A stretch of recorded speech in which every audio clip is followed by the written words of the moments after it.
All right, eighth grade, it's that time of the week again. Today we're talking about the beginning of chapter 11, which is the Great Depression. I did get a lot of complaints last week for no dad jokes. I'm sorry. Um, I just forgot.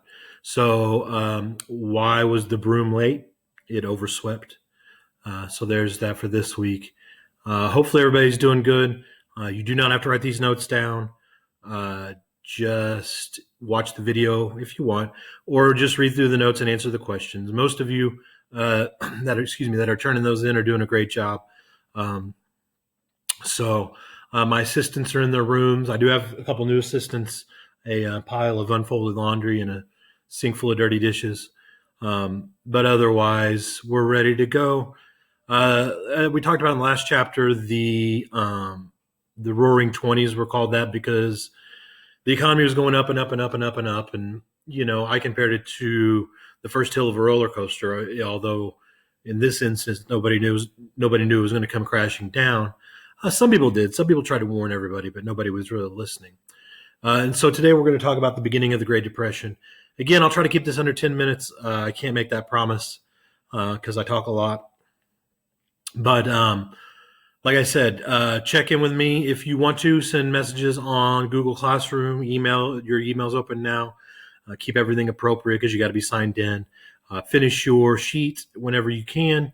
Do your best on those, and hopefully everybody's staying safe. Numbers are for the coronavirus are hopefully flattening off. That's because what we're doing is working somewhat. So keep that up. Keep washing your hands. Stay away from other people. 6 feet, which is taller than I am, but still, you should keep doing what you're doing and wash those hands. So in the 1920s, like I said, the economy was going up and up and up.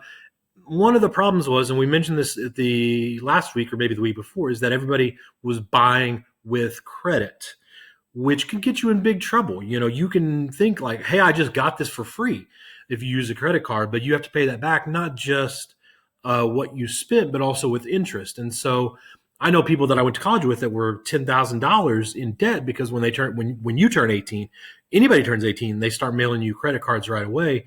And people just think, oh, well, I could just pay $20 back at a time. But you'll be in debt for years and years and years.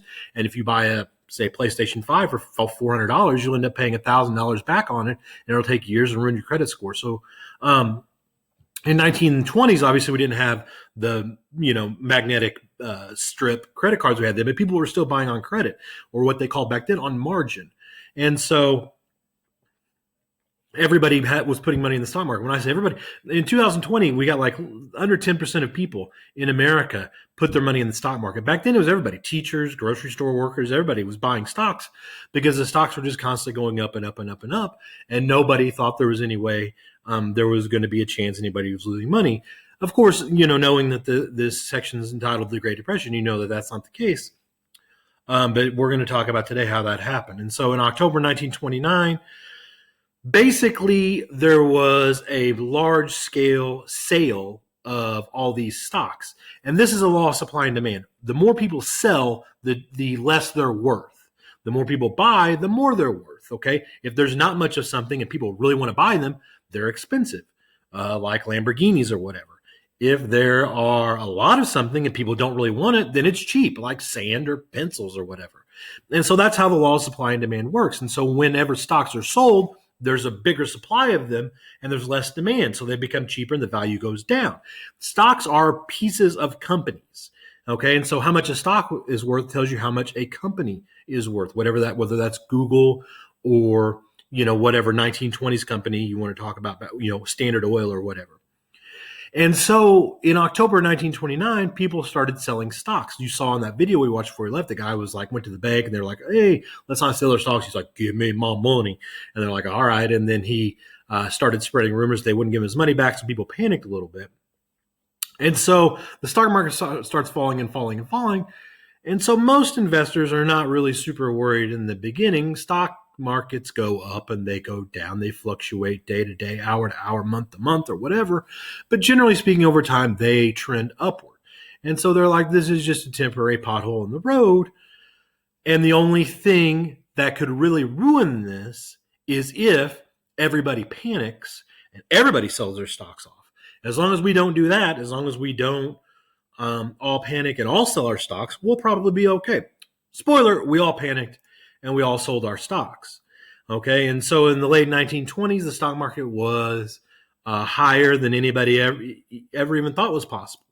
And so what was happening is you had people like teachers, grocery store workers, farmers, or whatever, who were going to banks to borrow money. Since there was just money everywhere at that time, banks were like, yeah, we'll give you money.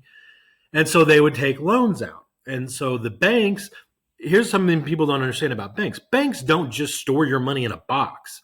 They invest your money and grow your money. That's how they make their money. They invest it in, whether that be in stock markets, index funds, or whatever. And so the banks were giving out loans to either citizens or brokers. Brokers is somebody, back then, if I want to buy a stock, I would go to a broker and I would say, hey, I want to buy 20 shares of whatever company. So what was happening basically is this. The banks were giving giant loans to brokers.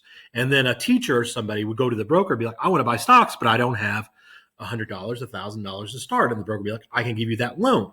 And so everybody's basically buying stuff with money they don't really have. So, like I said a few seconds ago, once everybody panics and starts selling at once, the value of these stocks shrink and shrink and shrink and shrink and shrink.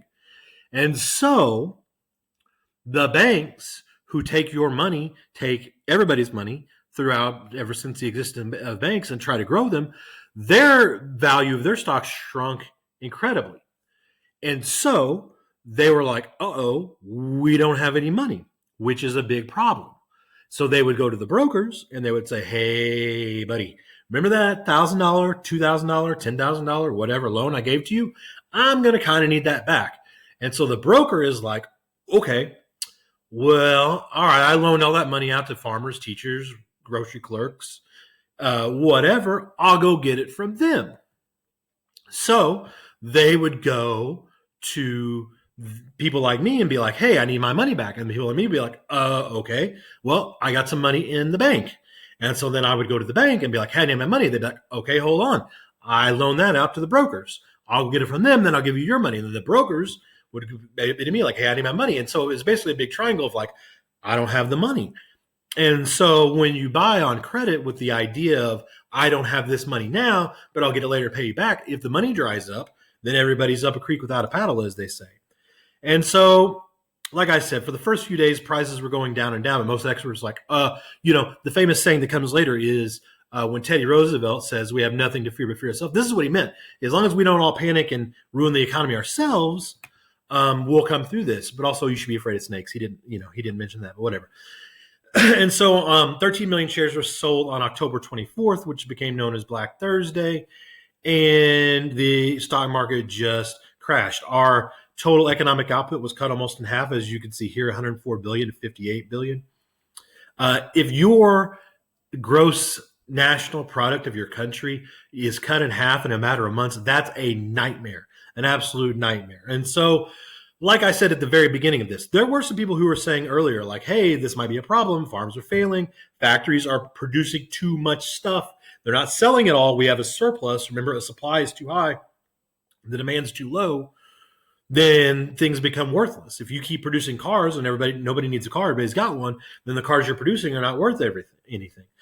And so people were warning people, but other people were like, la, la, la, la, I can't hear you. Things are just going to get better forever. We're going to, women are going to show their ankles and we're going to dance and all get filthy, stinking rich. And so now everybody's like, uh-oh. And everybody's realizing pretty quickly this could be bad.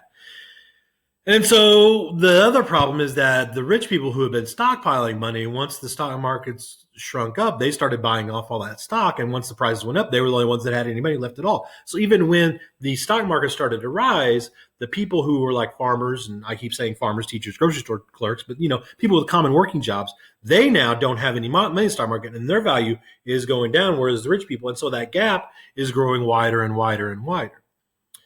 So the government didn't insure bank deposits. When you hear a bank commercial now and it says the end, member FDIC, that's Federal Deposit Insurance Corporation. That means banks have to have your money. They're insured by the government now up to $100,000 per bank. And so that's why they have that. But back then we didn't have that. And so if the bank closed, and you went to get your money and they didn't have your money and they were closing, they'd be like, shrug emoji, like, oh, sorry, we don't have your money. Bye, which is a bummer. So we're going to talk later when we get into World War II, but the United States Depression wasn't the only depression. In Germany, the depression was way worse than ours because of the Treaty of Versailles, which we'll get to later. But they were taking $10 bills and they would go to a bakery and be like, a loaf of bread costs $1 million. And be like, I have a 10. And they would take a pen and just write zeros on it. And then they'd be like, here you go, it's $1 million now. And they'd be like, I don't know, none of this means anything. And so joblessness is going through the roof, over 25%. Suicide rates are incredibly high. People are just struggling everywhere. And so now we're seeing a lot of these same things. Our unemployment claims last week because of this coronavirus, so 2 weeks ago, were higher than they've ever been before. And so hopefully we're trying to learn our lessons about what to do to keep pumping money into people's pockets to keep this from all happening again. So this is where you get soup kitchens and stuff like that. Hoover basically sat on his hands. He was like, well, we don't want to pass laws. That won't fix anything. And then that's why Hoover is known as one of our worst, most ineffective presidents, because he's like, well, people could just donate money, which is not going to fix large scale crises like this. And so finally he realized like we have to take some action, but it was literally too little too late, which is a famous saying. But he didn't do enough. And so when the election came around next time, he got voted out. And so we'll talk about that when we pick up next time. So again, I went on for too many minutes, but hopefully 1 or 2 more extra minutes doesn't ruin your entire day. Again, check in, say hi if you want to on Classroom or via email. Comment on what you like to do or whatever if you have a different idea for me to do something else.